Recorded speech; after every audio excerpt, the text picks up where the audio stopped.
Please tell me that I can't, that I won't, that I fail, that I'll never make it out, yeah. Please tell me all the bad, never good, fill my head full of every single doubt, yeah. Please say any negative thoughts, I pop off when I hear people say I cannot. I get off to the thought of proving everyone wrong, I won't stop to the top, so you better back off and get lost. I'ma stay loud, stay proud, never running out, never heading south, I'll be spreading out. All right, guys, welcome to the second installment of Business, Funding, and Whiskey. So, guys, what we've done here is we're taking a, I guess, less traditional approach to kind of educating people about business funding, business credit, and just being wealthy, right? So today we've got an amazing guest here with us. And so I want to go ahead and introduce Omar Periu. So Omar, welcome. It is an absolute honor to have you. So Omar, tell us. Brock. Thank you so much.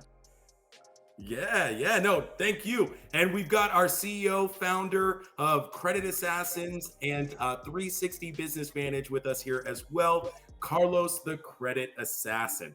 What's going on, guys? Hey, welcome to another episode of Business, Fun, and Whiskey. Today, we're going to have some whiskey, but before we start, I want to say salute to all of you. And what are you guys drinking? I'm drinking Salute. Macallan.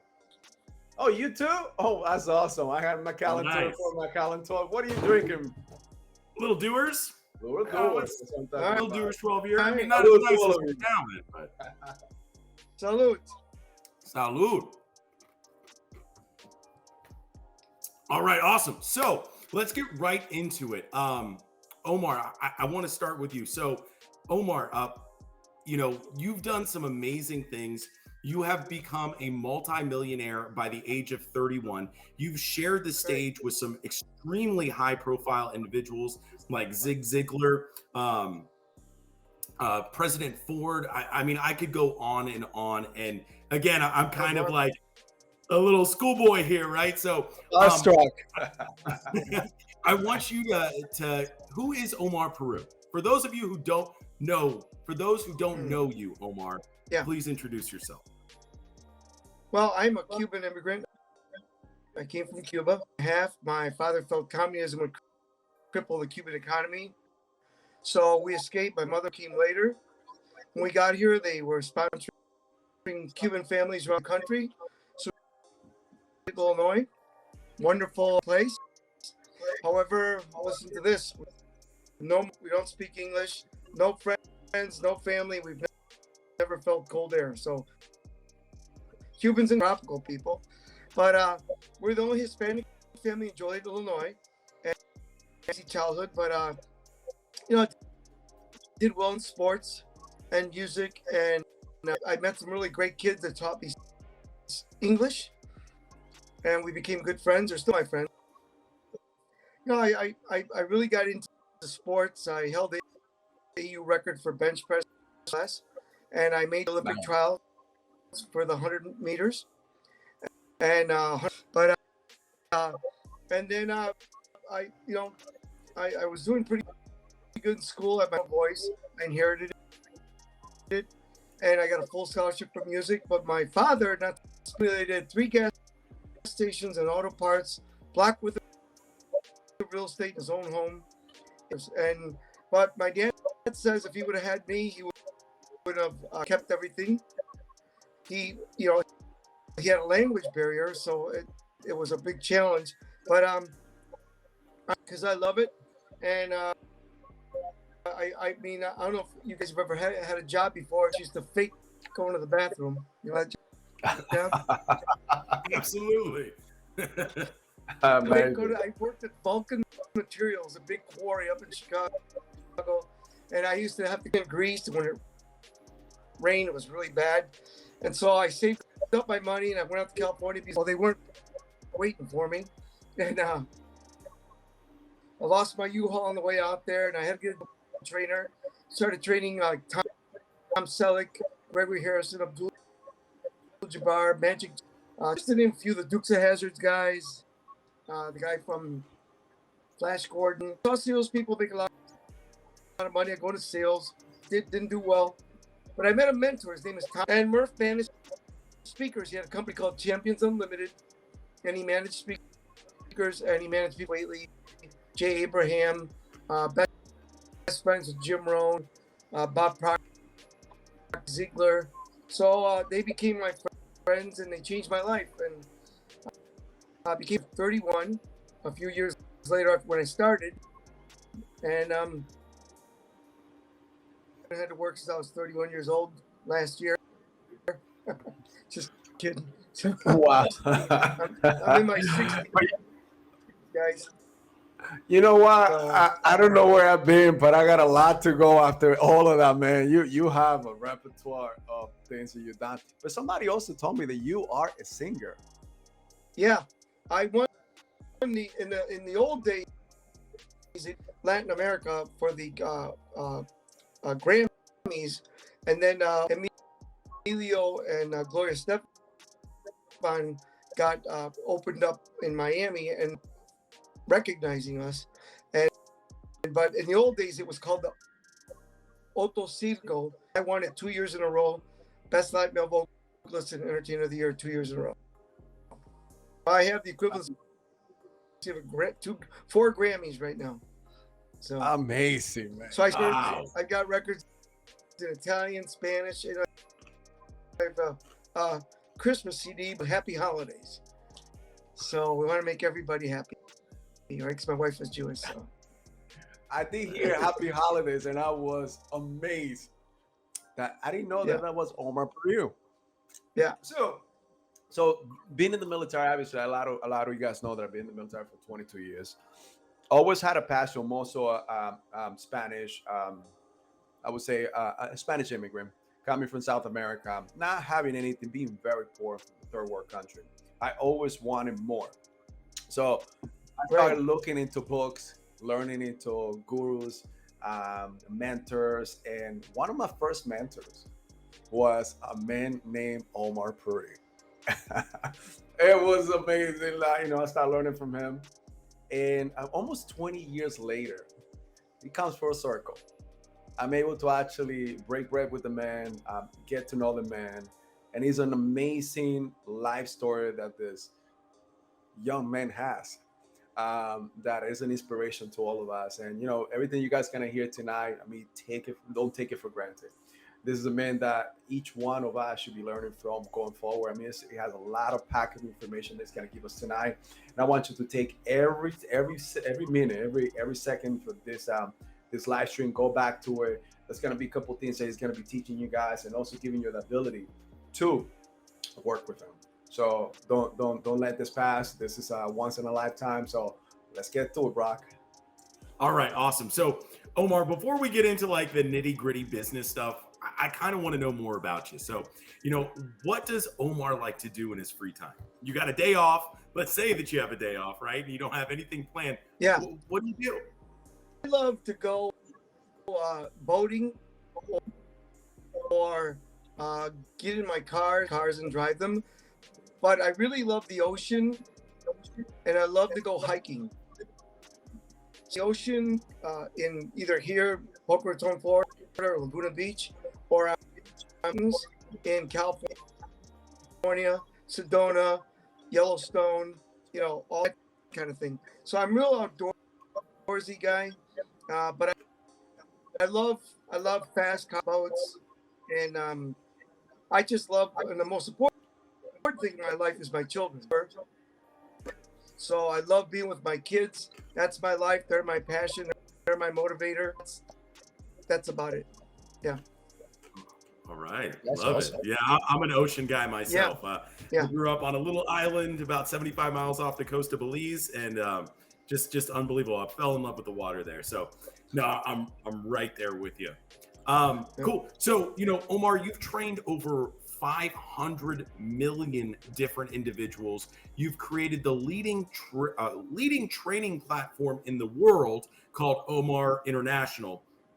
So I kind of want to know a little bit more about that. Like, what do you do as far as business goes on a day-to-day?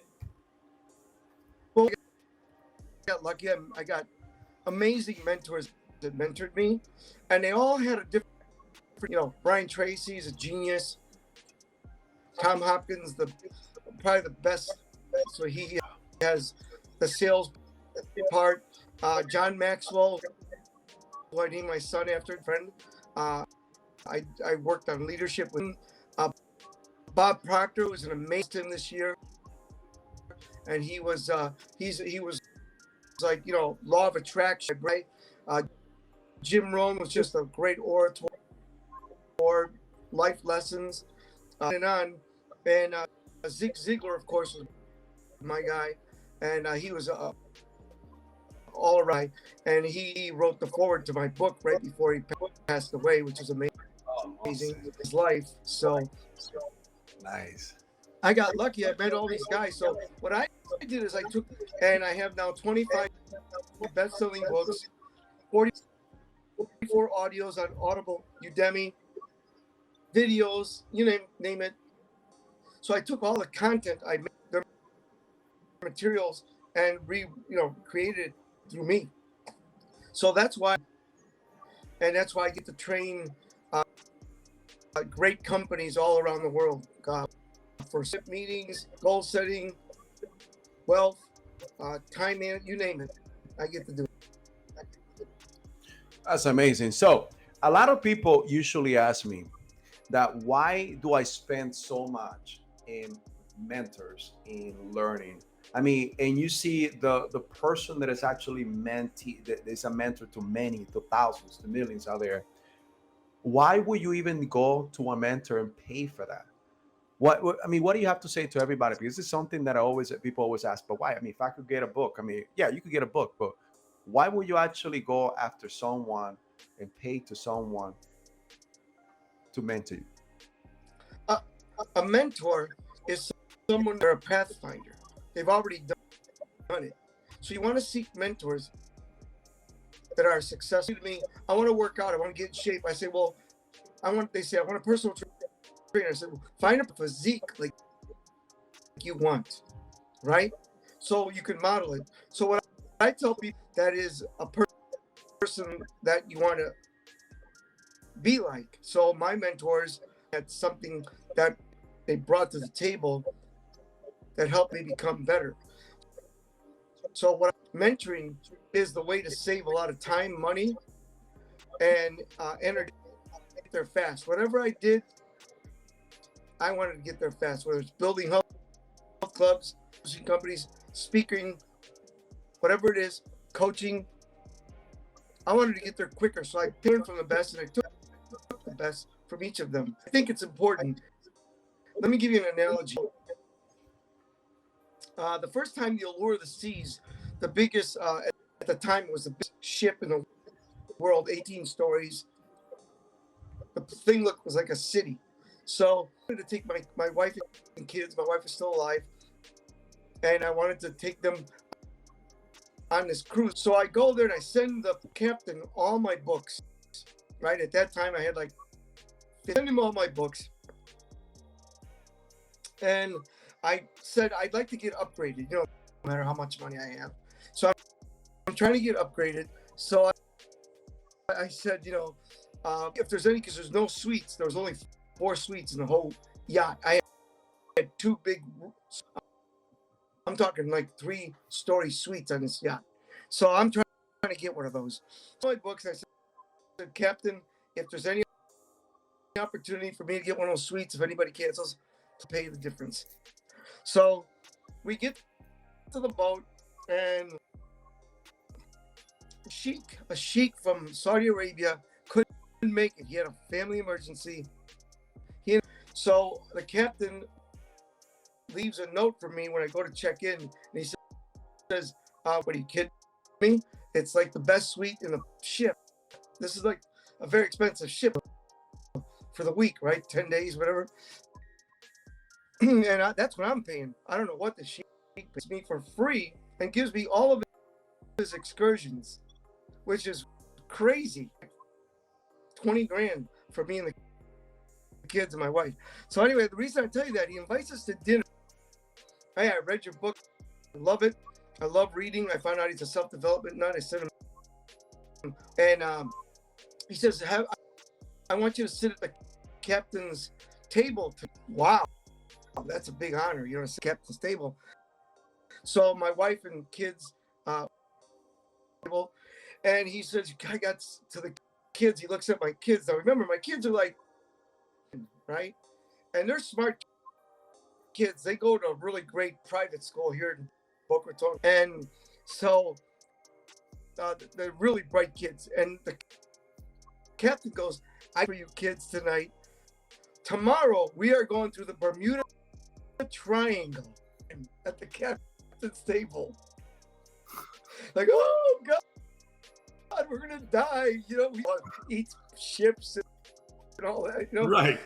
So he goes, wait. In fact, I had that night. My daughter stayed in a room with me, and my son stayed with Jason, and like it was 3 stories, and we all stayed in one room, even though we had this because they were crying all because of we're going to the Bermuda Triangle. But here's what he said is to me. He said, "Listen up." He said, "The captain of the Allure of the Seas, at the time it was the biggest ship in the world, is doing." He says, "Kids, people," he said to everybody at the table, "I know the journey. Take this very expensive ship, the most expensive ship in the world, journey to the end, to a successful completion. And that's why I am the captain of the ship." And that's what a mentor does for you. A mentor takes you through the journey successfully and has you complete the journey in a way. And that was, to me, what spoke volumes, because I'm like, that's what meant. That's awesome. That's awesome. And that segues into our next question. Is like, so the theme of a podcast is obviously salute. Salute. Hey, I like this. It's business. It's awesome, right? It's nice and smooth, right? So business It funding. really is. So what is the most important investment that a new person or even a business owner that just started a business is trying to scale, or even trying to get to the next level in the life business, or even trying to get 7, 8, 9 figures? What is the best investment that they can make in themselves? Well, I mean, mentoring is one thing. The other thing is you have to learn how to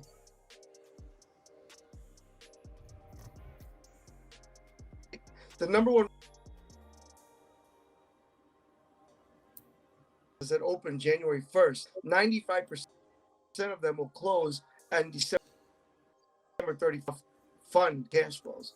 So you have to have funding to build a business. I was lucky enough, when I opened up my health clubs, I had Mr. Murphy. However, when we ran into our 28th health club, he's like, I can't no more. Created, I went out, got funding and had good credit.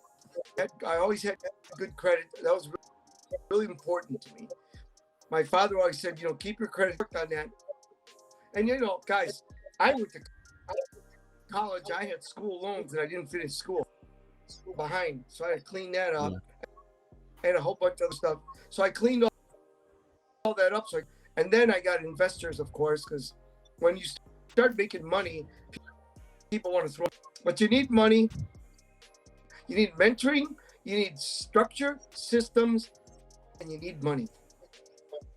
All right. So, and just wanted to go ahead and recap on everything, because you broke up a little bit. I think I know you're in Florida right now. I know there's a bad storm going on out there, and I think the signal's going in and out. But you say you need funding. You need to invest into yourself.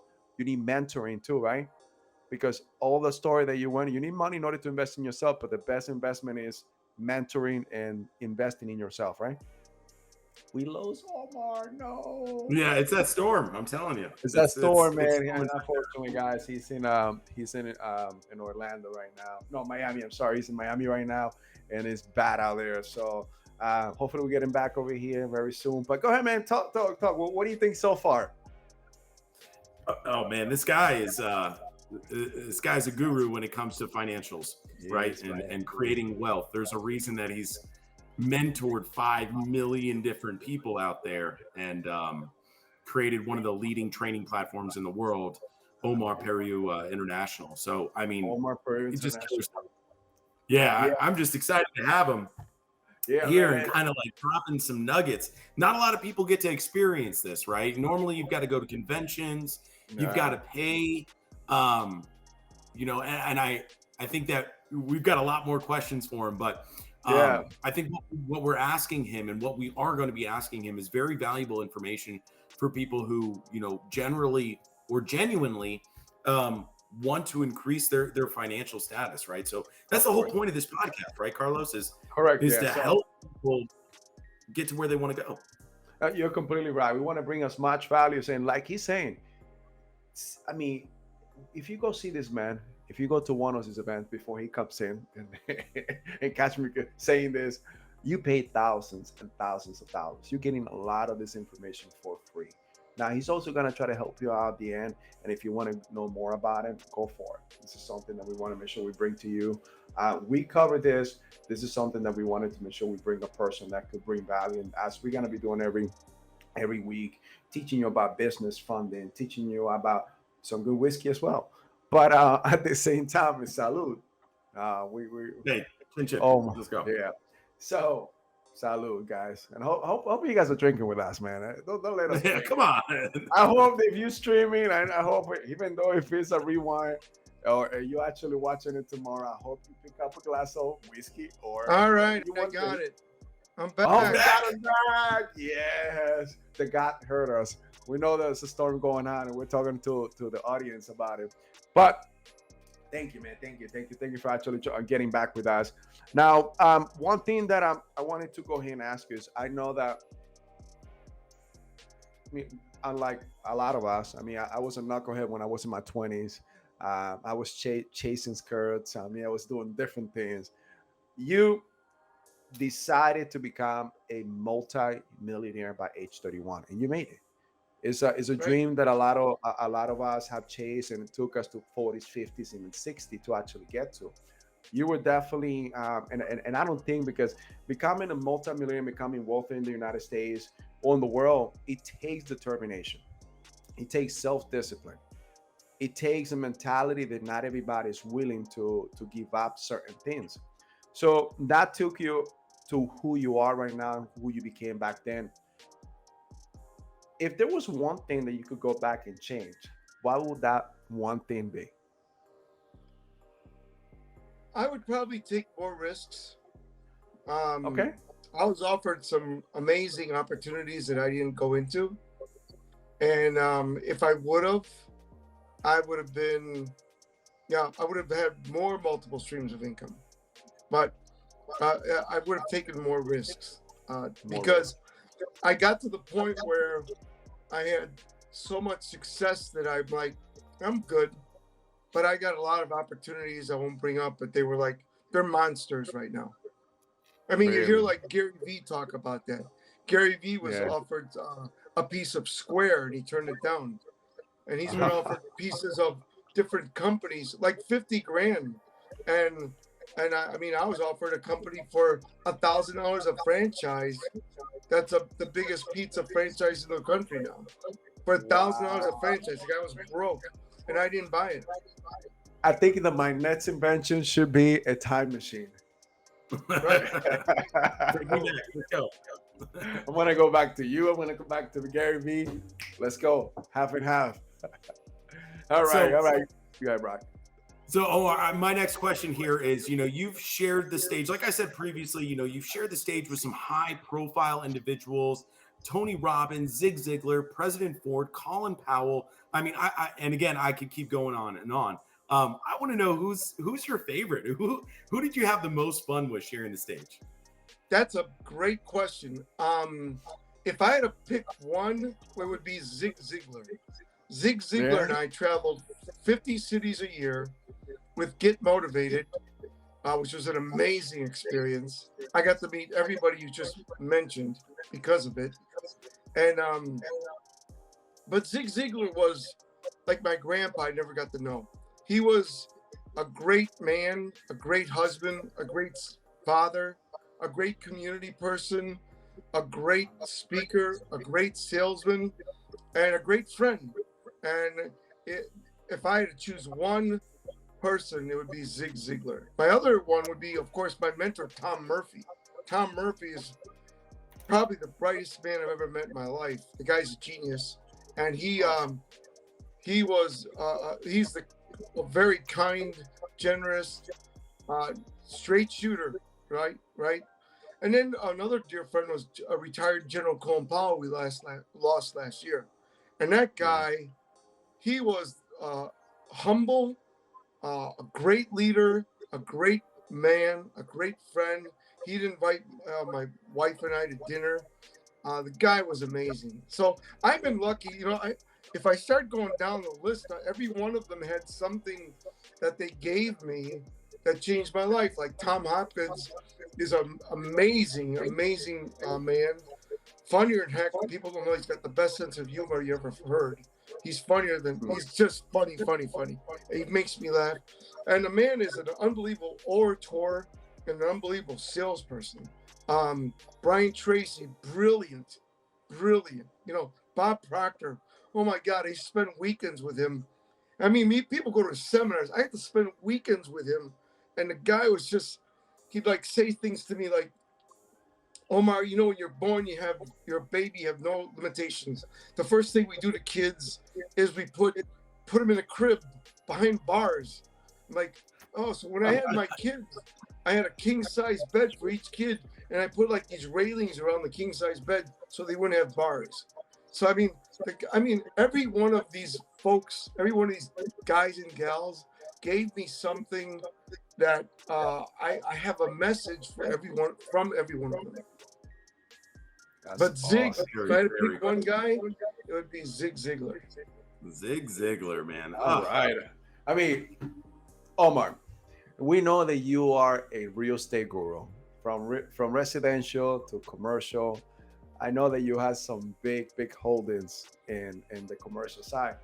So if we have one of our audience trying to start in either the commercial or the residential side, what would be one of the first advices or anything that you would tell them in how to start into real estate? Well, if I was going into real estate right now, I'd probably do wholesale first if I'm just a beginner. Wholesale means you don't need any money.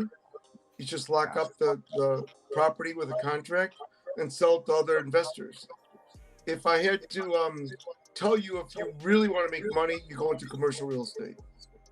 Commercial real estate is where the property funds, they look at the property and the rent rolls instead of your credit. Your credit's got to be decent, but they'll look at what the money of the building is and what the rent is coming in. All right. Okay. That's good, man. So for me, it's like, I started in single family. And then my mentor said, why are you doing single family why are you own 12 houses when you can own one property with 12 properties, with 12 units? So then I sold my residentials and started buying multi-unit. And then, of course, I think everyone should own their own home and have at least a 10-plex. Now you've got your security. Pay those two off, and you're set for life. I got an echo. You guys have an echo? No. Okay. No. Yeah, I got a little bit of an echo on my side. Yeah. Are you? Okay. All right. So let's see. I mean, just go ahead. No, it's fine. Don't worry about it. I'm good. Got it. All right. So obviously, we know that you've done some great work for some great real estate gurus out there too. That you actually work behind the scenes. So you are very knowledgeable when it comes down to real estate, especially multifamily and commercial, and the residential side to wholesale. If someone wants to start today, how would they be able to find Omar? And is Omar a great way to start in real estate? Well, we have real estate systems, but we also have success systems. We have both. So you could reach out to me at the links that we're offering there. Okay. And I'd be happy to get on. Set up a consultation with one of my assistants, and I'll get on the phone with you and talk to you about it. Awesome. Love it. So, Omar, how did you start your real estate portfolio? My mentor, Tom Murphy, was in real estate. He owned one of the first big real estate companies called FC Tucker, where Tom Hopkins worked. In fact, he was Tom Hopkins' broker. And He taught me single family homes. So I would buy a property, fix it up, move into it, buy another property, fix it up, move into it, rent the first one, buy another property, fix it up, move into it, rent the two, and I went up to 12 properties in California. And then I went into commercial real estate because I wanted to have multi-units because there's more money in it and less headaches. Plus, I could get somebody to manage it, to take care of it for 10%. Okay, All nice, right. nice. So one of the things that I always teach about is generational wealth. That's something that a lot of people hear about but don't understand. What is financial security for you, and how that entails or becomes generational wealth? Well, for me, you got to realize what I learned from my mentors, especially Mr. Murphy. Yeah. Multiple streams of income, generational wealth, is not a job. Multiple streams of income is not another job. Multiple streams of income is making money while you sleep. So you have to find things that make you make you money while you sleep. So I use an acronym called Get Real, Get Rich, which is from one of my books. Okay. And the R is recurring income. Do the work once, get paid again, and again. Yes. Right? That's amazing, right? Yes, And I of have course. that. The E is equity. Build equity in the things that you have. Now, at first, I didn't do that because I was trying to become wealthy. So I put everything back in equity. The A is appreciation. Let things grow once they get going. Let things grow, right? And the L is leveraging real. The L is leverage. And you need to leverage other people's money, other people's time, other people's contacts. And that's how you become wealthy. Awesome. And that's generational wealth, right? That's what we're looking for, Right. leaving that legacy. I mean, to me, and that's something that's one question that I always ask the people that I'm going after. In this case, that question was for me. Why? Because I want to be able to leave something for my kids going forward to make sure that they are well taken care of. And that's what we love, the generation that we leave behind. But at the same time, I believe that it's not only monetarily. Sometimes it's the knowledge that we acquire and we're able to pass down, because money comes and go. But if you know how to make the money and create businesses and create systems, I mean, that's the turnover right there. As long as you pass it down, and that's something that as long as you learn the right way. And I believe you told us about your kids. I mean, the way you're teaching your kids is amazing. Will you tell us a little more on how you actually even teaching your kids about business and passing that wealth of knowledge that you already have? So what I do with my kids, my son runs two of my companies that I have. Okay. He's in college right now. He's at UF, University of Florida, Gainesville. And he's a junior in wealth management. Made the dean's list 2 years in a row. Full scholarship. Great kid. My daughter's also a great kid. She made cum laude. She just graduated. Honors at UF. Congratulations, And, man. thank you. They're both good kids. And my wife did a great job. She passed away 5 years ago, but my wife was amazing. She did a great job. She's a wonderful woman, bright, good person, and a real loved her children. So what I do with them is I like, for instance, I let my son create my PowerPoints. Why? While he's creating my PowerPoint, he's learning what I'm about to teach.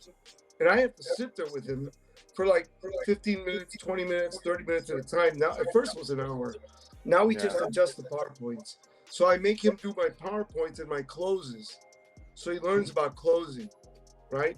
My daughter does my marketing for me with, of course, I have a marketing company that you know, but I try to get her as involved as she wants to be, which is not much, but she got her degree in marketing, communications, and creative marketing. So I get them involved as much as possible. I learned this from John Maxwell. I learned this, John Maxwell said that they didn't get paid growing up to do chores. They got paid to read a book.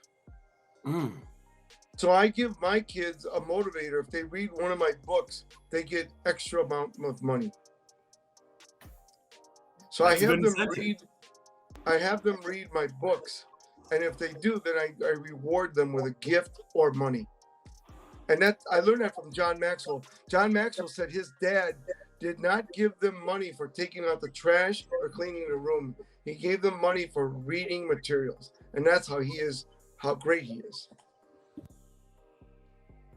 No, that's great, right? So you want to Right? keep And that, them on by the way, page that's a coffee conversation that he had with me. Nobody gets this kind of stuff, you know. So, Hey, awesome. Oh, Carlos, I think you're muted. So you first to actually hear this. I think I was the reverse, so I muted myself.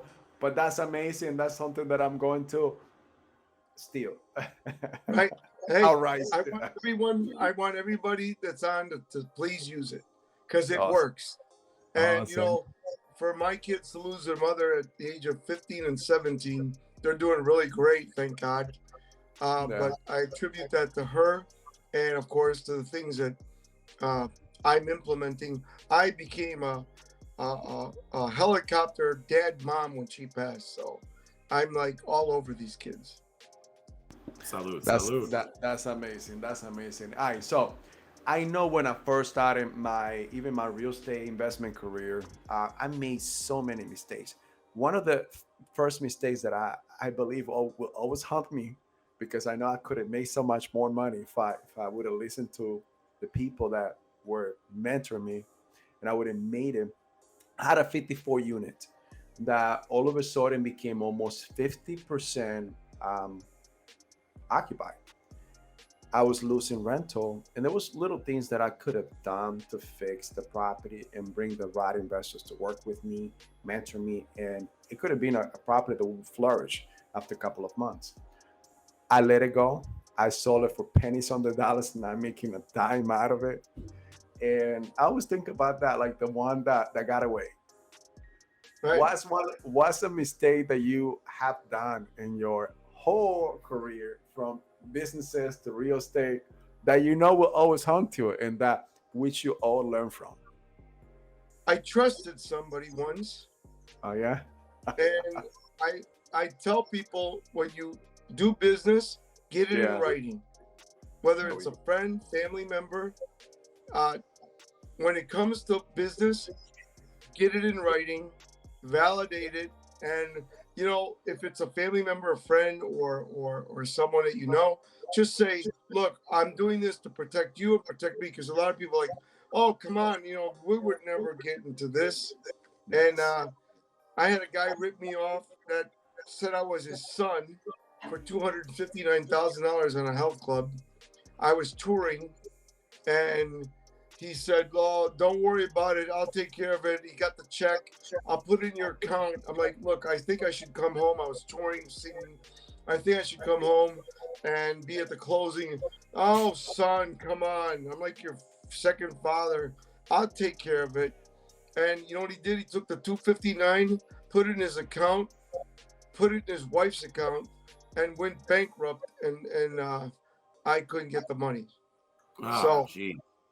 Get it in writing. When it comes to business, get it in writing. And I'm sorry, trust no one. Yeah. Okay.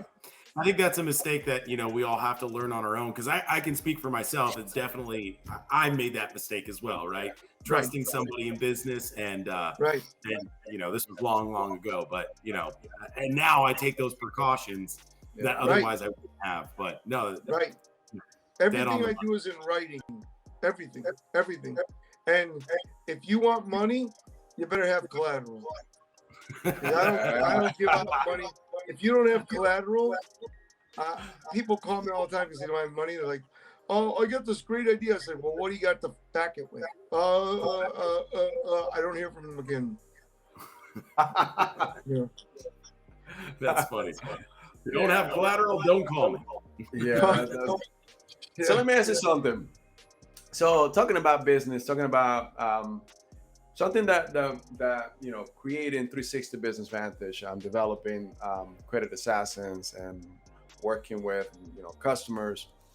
We have found that business credit is essential. as a man that in business that has gotten to the level that you are, what can you tell everybody why business credit is essential for a business to scale to the upwards of 7, 8, 9 figures? If you want to grow, you need money. Okay. You got to have money to grow for marketing, for salespeople, customer service, to improve your product, to do research and development. So you need money to grow. So the key is to take the money and invest it wisely. That's what I would recommend. Okay. All right. So, credit assassins, right? Right. You heard that term before, right? Of course. What does that mean to you? What does credit assassins mean? A credit assassin is someone that takes your credit and cleans it up without taking no prisoners. Here we go. You are a stealth assassin. And that's what I love. No, Right. Omar, it's been amazing. We appreciate it. I mean, anything else that you want to tell the audience? Besides, what we want to make sure that also is like, if anyone in the audience wants to work with you, how can they reach you? What can they do? What's the best step to take going forward?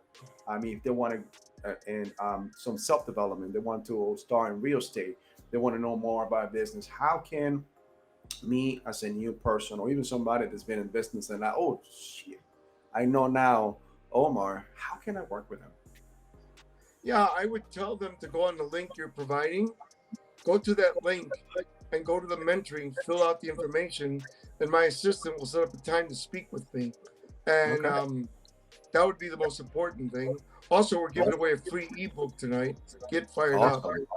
And it's not like you don't get the first 7 pages, then you got to buy it. You're getting the full 200 pages of the book. So it's not like a trick. He don't give that away to anyone, so you're welcome. You get the whole ebook 100%. Just go to the link, get fired up, or if you want to learn about me and mentoring, go to the link on mentoring. Awesome. Love it. Hey, you want some closing remarks, Brock? No, I mean, besides Omar, thank you so much. This has been unreal. You know, you are way up here, and I'm just elated the fact that I can be sitting here and having a conversation with you. It is absolutely unreal. So like I've been smiling the whole time. I can't stop. So Omar, you know, thank you so much for joining us. Thank you so much for dropping these nuggets of just valuable information, you know, just for the masses, for people to live a better life. I think that's really important, and that shows a lot about you. So thank you again. No, we appreciate you actually taking the time. And you know, as I say, guys, this is my mentor. This is somebody that I look up to, and I'm inspired to be as him. So I'm following everything that he does. And you guys seen the change on everything that we're doing, how we're moving forward. So as firsthand, I'll tell you that I'm bringing the value that I'm getting to you guys, and you guys are getting something here that I have paid for already for free. So you're welcome, but at the same time, use it, because that's our goal, to help you in business, to help you in funding, but also to advise you to how to drink some great whiskey. So salute to Omar. Thank you for being here with us tonight. Thank you for all of you guys tonight, and we'll see you next week. Thank you. I take shots, I take loss, I make shots, I miss lots. That's how you get big box, you get yachts, you swing lots and pop off a big shot. I ain't done chasing, got big dreams, bigger things, impatient. Who's at the top think they need replacement? Who's at the top think I'm gonna erase them?